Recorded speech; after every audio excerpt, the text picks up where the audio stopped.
Le dimanche 13 octobre 2024, Madame Bouchra Hadjidj, présidente de la Confédération africaine de volleyball et vice-présidente de la Fédération internationale de volleyball, a effectué une visite officielle au siège de la Fédération camerounaise de volleyball.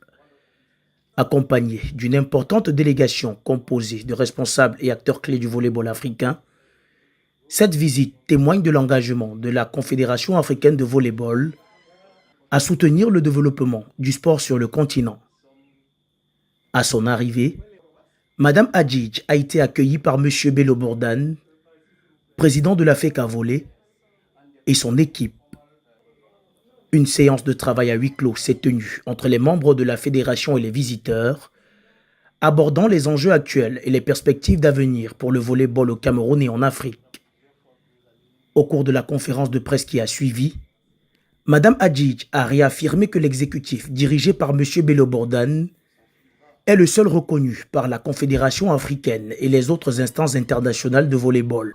L'affiliation de toutes les fédérations nationales au nombre de 54 dépendent de la IFVB. Et la fédération internationale avait statué que la fédération actuelle, c'est la fédération qui est légitime.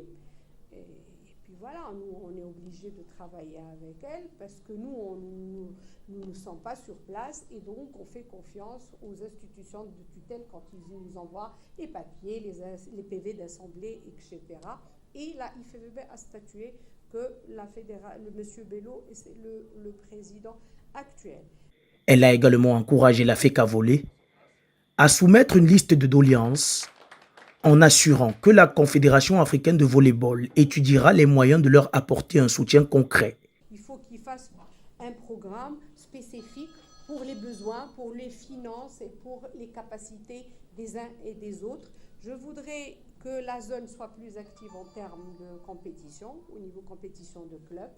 Les nations qui fassent des compétitions préparatoires aux compétitions d'Afrique et aussi aujourd'hui la KVB passe à la digitalisation. Je voudrais que toute la zone soit formée en matière de VIS, en matière de digitalisation. Ce qui est attendu du Cameroun en tant que leader de la zone, c'est de tirer les autres fédérations nationales vers lui. Vous êtes présents, vous êtes des équipes sur toutes les catégories assez fortes par rapport à la zone. Et donc, je voudrais réduire l'écart, qu'ils réduisent l'écart entre les différents pays. Et j'estime que le Cameroun pourrait assumer cette responsabilité. Cette rencontre s'est conclue par la signature du livre d'or de la Fédération, suivie de la remise de cadeaux symboliques, marquant ainsi l'importance de ce moment pour la coopération entre les deux institutions.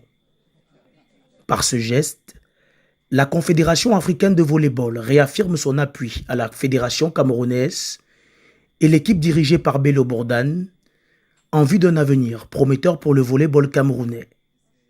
Cette reconnaissance internationale renforce la légitimité de la FECA Volley sous la présidence actuelle et témoigne d'un partenariat solide avec les instances continentales et mondiales.